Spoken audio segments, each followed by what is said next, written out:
तो आज हम पढ़ने जा रहे हैं स्टेट डायग्राम।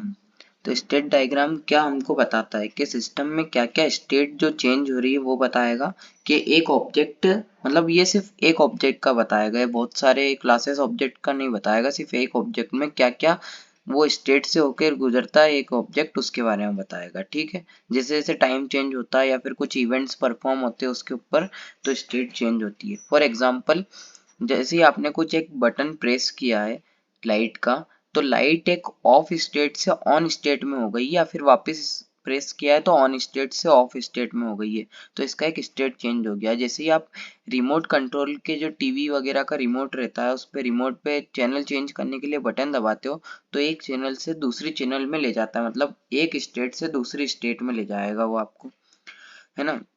जैसे वॉशिंग मशीन में भी कुछ टाइम के बाद वॉशिंग स्टेट से रिंसिंग स्टेट पर चेंज हो जाती है स्टेट। ठीक है, जैसे state diagram in capture this type of state, मतलब जो ये स्टेट के चेंजिंग है उसको कैप्चर करता है state diagram. It shows the state of single object. जैसा मैंने बताया कि ये एक ही सिंगल ऑब्जेक्ट की स्टेट शो करेगा। ठीक है, इसमें गुड प्रैक्टिस क्या होती है कि हम जो स्टेट का जो नाम होता है उसके लास्ट में आईएनजी लगाए, अगर लग सकता है तो बिल्कुल लगाए, नहीं तो जैसे आइडल में आईएनजी नहीं लगेगा तो छोड़ भी सकते हैं, बट एक अच्छी प्रैक्टिस होती है जिसमें जैसे फैक्सिंग इस टाइप से अपन लगा सकते हैं, वॉशिंग, रिंसिंग, डाइलिंग एक्सेट्रा। अब इसको जो स्टार्टिंग पॉइंट है वो होता है सॉलिड सर्कल, पूरा जो फील्ड सर्कल होता है उससे इसका स्टार्टिंग पॉइंट डिसाइड होता है एरो से, ट्रांजिशन, और फिर ये राउंडेड रेक्टेंगल है ये। ठीक है, इसमें पूरा ओवल टाइप शेप नहीं देना, इसका शेप डिसाइडेड है जो है राउंडेड रेक्टेंगल। आप इसमें दो पार्टीशन कर सकते हैं, ऊपर वाले पार्टीशन में स्टेट का नाम लिख देंगे और सेकंड पार्टीशन में क्या क्या एक्टिविटीज होती है इसमें वो लिख सकते हो। और ये जो क्लोजिंग पॉइंट है मतलब एंडिंग पॉइंट है, इसको बुल्स आइज से रिप्रेजेंट करते हैं, इसमें बीच में एक डॉट रहता है सर्कल में। ठीक है, तो अब जो एक्टिविटी रहती है फर्दर ये कितनी तरह की रहती है, एंट्री, एग्जिट और डू। कैसे हम उस स्टेट में एंटर हो रहे, क्या परफॉर्म हो रहा है जिससे हम उस स्टेट में एंटर हो रहे। ठीक है, वो होती है एंट्री स्टेट, मतलब एंट्री एक्टिविटी। फिर एग्जिट में क्या परफॉर्म हो रहा है जिससे एग्जिट हो रहा है, मतलब एग्जिट के लिए क्या हो स्टेप हो रही है जैसे। और डू में क्या उस स्टेट में काम हो रहे हैं वो डू में होगा जाएगा। जैसे एक फैक्सिंग का एग्जांपल लेते तो एंट्री कैसे होगी, जैसे हम फैक्स के लिए फैक्स नंबर इंटर करेंगे तो फैक्सिंग स्टेट में आ जाएगी। फिर एग्जिट कैसे होगा, जैसे कंप्लीट हो जाएगा पूरा ट्रांसमिशन फैक्स का तो कंप्लीट हो जाएगी। डू में क्या है कि फैक्स पे date stamp, time stamp add करेगा, ओनर का नाम ऐड करेगा, पेजेस को पुल करेगा फैक्सिंग स्टेट में। और एक आइडल स्टेट होती है जिसमें एंट्री कैसे होगी, अगर फैक्स कंप्लीट हो जाएगा तो सिस्टम आइडल स्टेट पे आ जाएगा। एग्जिट, अगर फैक्स वापस चालू हो जाएगा, बिगिन हो जाएगा तो एग्जिट स्टेट आ जाएगी। डू में क्या होता है, ये डेट शो करता है, टाइम शो करता है। ठीक है, अब उसके बाद एक गार्ड कंडीशन होती है, when this condition meet one state changes. ठीक है, ये कंडीशन होती है कि एक स्टेट से दूसरी स्टेट में तभी जाएगा जब ये कंडीशन फुलफिल होगी।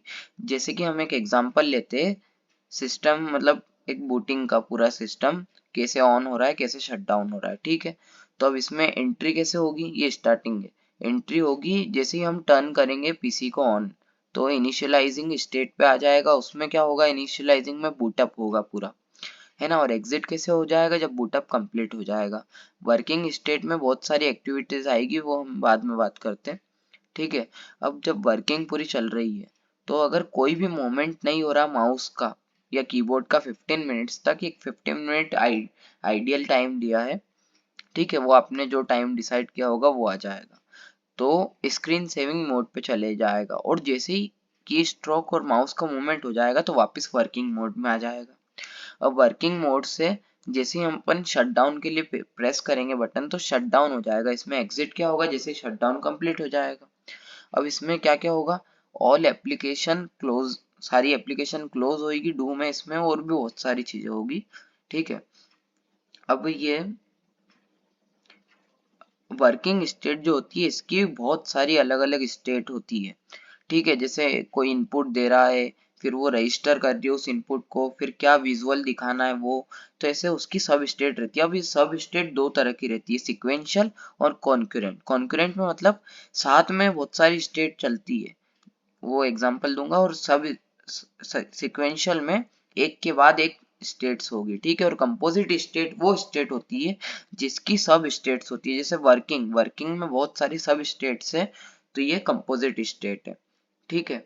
अब वर्किंग, जैसे हम कोई कंपोजिट स्टेट है तो हम ये तो डायग्राम बना देंगे, उसके अलावा उसका एक अलग से जो उसके अंदर स्टेट्स हो रही है उसको एक स्टेट के थ्रू, बड़ी स्टेट के थ्रू रिप्रेजेंट करेंगे, और उसके अंदर उसकी सब स्टेट्स बना देंगे।